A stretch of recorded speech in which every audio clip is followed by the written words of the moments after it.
Let's bring in Sky News contributor Kosha Gada. Kosha, Ilhan Omar is going to find out the hard way that Charlie Kirk's legacy is far greater, far more consequential than anything she or her squad members are going to be achieving.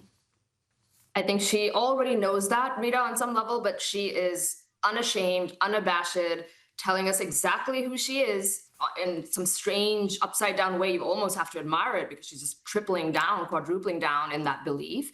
I think, cynically, in the narrow world of just her retaining her seat, as long as she continues to do that and the demographics where she lives are favorable to that, and once you become an incumbent, it does get harder and harder to be unseated, though it certainly is happening more and more.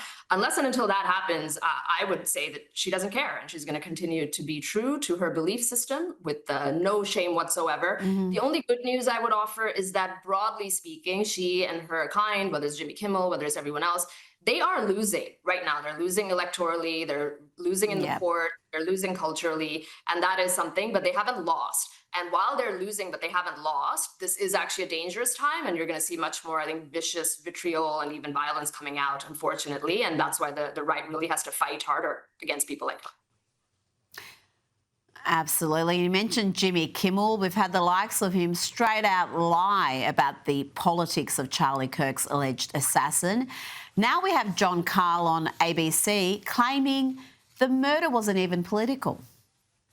Been senselessly celebrated by some, a small minority who didn't like what Kirk stood for and thought it was somehow therefore justified. Celebrating or excusing violence is abhorrent. The murder of Charlie Kirk was not a political act. It was a gruesome crime. Yes, it was a gruesome crime, but it was also clearly political, Kosha. The motivation for the murder is not really in dispute at this point. We have the words of the alleged assassin. Why do we still have elements of the media determined to muddy the waters here? I think we know why, that they are losing, as we just said, and on every dimension. And this is the last thing that they have to hang on to, which is, as you said in your earlier segment, keep lying enough times and repeat the lie enough times. And some portion of the country and the world, unfortunately, will believe it, because we are in information warfare along with other types of warfare. And that's why they do it. But I do go back to that silver lining, that they are losing. Ratings are down. Everything that Charlie Kirk said, all of his videos, the memorial service, all of that have hundreds of millions and even aggregated up to 1 billion views, way more than Jonathan Karl will ever see, or the entire network. And so that's the good news, that you're in this information warfare, and they are not winning. But I think they're going to go down and keep repeating these types of comments till the bitter end. And you look at Turning Point USA, the demand they've had for new chapters is astonishing. If they can follow through with that and establish those chapters throughout the country, the impact is so much more profound than perhaps even Charlie ever dreamed of. Now, Kosha, the federal government may be shut down. This happens when Congress can neither pass all 12 appropriation bills needed to fund the government, nor pass a continuing resolution. And the countdown is on. Let's hear from Vice President J.D. Vance. First of all, we have to keep essential services functioning as well as possible if the Democrats shut down the government, and Russ has been tasked with making sure that's possible. Now, you asked about negotiations. One of the things I admired about the president, but frankly the entire team's approach during the conversation we just had with Chuck Schumer and Hakeem Jeffries was, they have some crazy ideas. Giving taxpayer money to illegal aliens for health care, that's a crazy idea. Funding transgender surgeries in Peru, that's a crazy idea. But they had some ideas that I actually thought were reasonable, and they had some ideas that the president thought was reasonable. What's not reasonable is to hold those ideas as leverage and to shut down the government unless we give you everything that you want. Funding transgender surgeries in Peru and giving free healthcare to illegal immigrants. Kosha, do you think they'll come to a deal before the Wednesday deadline? Hard to say. I think possibly this time they will, or if it goes into shutdown, it'll be a very short shutdown. And I think the reason why, one big difference this time compared to last time, which was in Trump's first term, 2018, 2019, it was the longest shutdown, 35 days, the longest in history. It came down to the border wall. And ultimately that shutdown was only averted when Trump caved and said he will not keep fighting for I think it was less than $6 billion for the border wall and never got that money. This time, the One Big Beautiful Bill was passed. And what that has done is it's completely legislated and funded Trump's agenda. The wall, enough money for mass deportations, making his tax cuts permanent, and cutting some of those aids for Medicare and SNAP and food stamps and those programs. So actually the leverage is totally different this time. The Republicans have so much more leverage because their key agenda items cannot be held hostage the way it was last time. And because of that, I think they're going to play more hardball, and the Democrats ultimately will see that, or they already see that. And I think they probably are the ones who are going to capitulate, but time will tell. Yeah, it'll be interesting to see if the Democrats think there's some sort of electoral advantage in shutting down the government and prolonging this as long as they can, or whether it's actually going to hurt them more than it hurts the Trump administration. Now, earlier today, the president reshared this funny post featuring Chuck Schumer and Hakeem Jeffries. I'm telling you, I'm liking AI more and more if it can produce comedy like this. Look, guys, there's no way to sugarcoat it. Nobody likes Democrats anymore. We have no voters left because of all of our woke trans bull. Not even black people want to vote for us anymore. Even Latinos hate us. So we need new voters. And if we give all these illegal aliens free health care, we might be able to get them on our side so they can vote for us. Kosha, the fact that the president is sharing content like this leads me to believe he's not terribly worried about this so-called crisis. But why is this even happening? If the Republicans have both houses, why are they not getting their legislation through? The main issue, the wedge here, is in the Senate.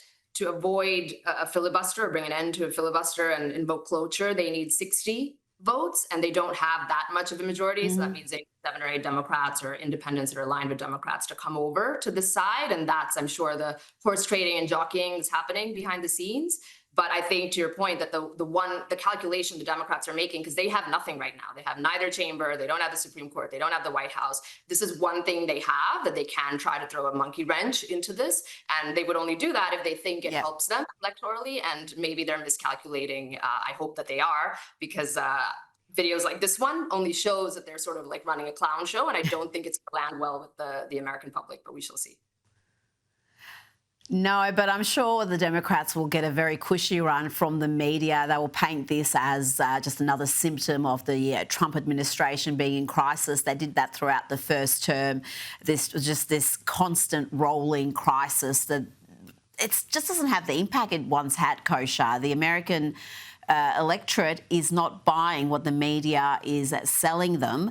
Now, I want to ask you about this major victory for President Trump earlier today. He took on social media platforms, he's taken on media companies and even the might of Google, and he's had another win here.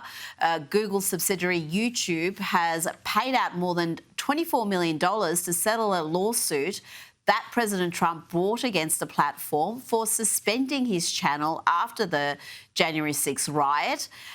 This is a major victory. There's no other way to look at this, Kosha.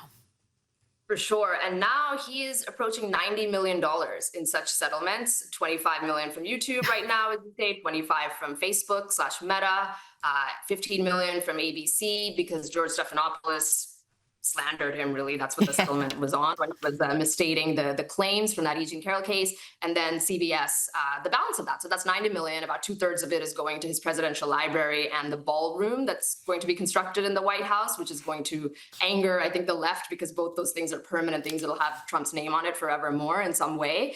And then the 1/3 is going into his pocket. So it is a win for sure. It's part of his comeback, the greatest comeback story of all time that's continuing.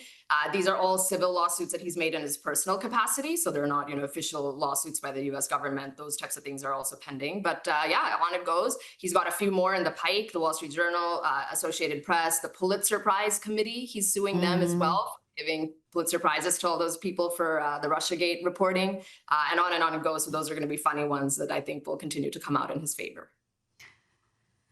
I tell you, accountability is coming for everybody. And when it comes to Google and particularly YouTube, they've admitted that the Biden administration pressured them to deplatform particular individuals, to get rid of content that the Biden White House did not want shared. I mean, this is a real issue. We've had so many people having meltdowns about Jimmy Kimmel being off air for a couple of days. This is a real free speech issue, and I don't think it's got this sort of coverage it deserves. There were so many ordinary people, Kosha, impacted.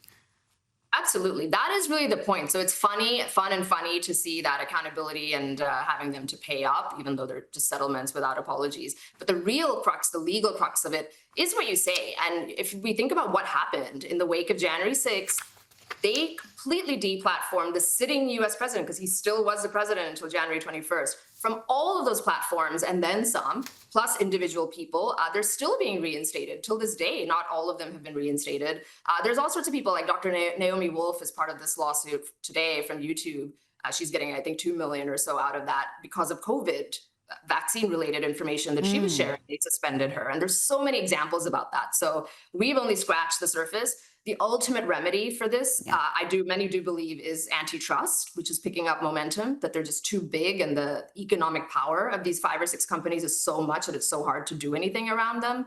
If that happens, I think only then will you see a structural change. Otherwise, it feels like a little bit of ankle biting. You get some wins here and there, but if the other side comes into power, which they will at some point, I would expect to see these kinds of tactics, unfortunately, continue in the future.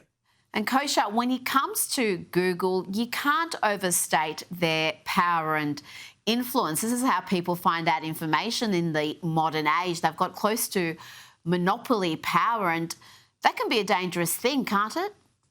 Mm-hmm. Yeah, it really is scary where they have the economic power, but as you say, unlike an ExxonMobil or some other company like that that's also economically very powerful, their market cap, they deal in information flow and opinion shaping. And it's only going to get even more amplified with AI.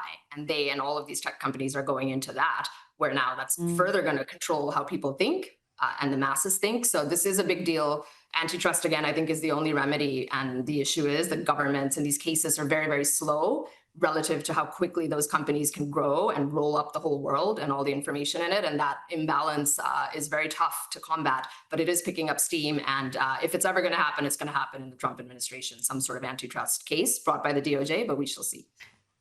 Kosha Gada, thank you so much for your time.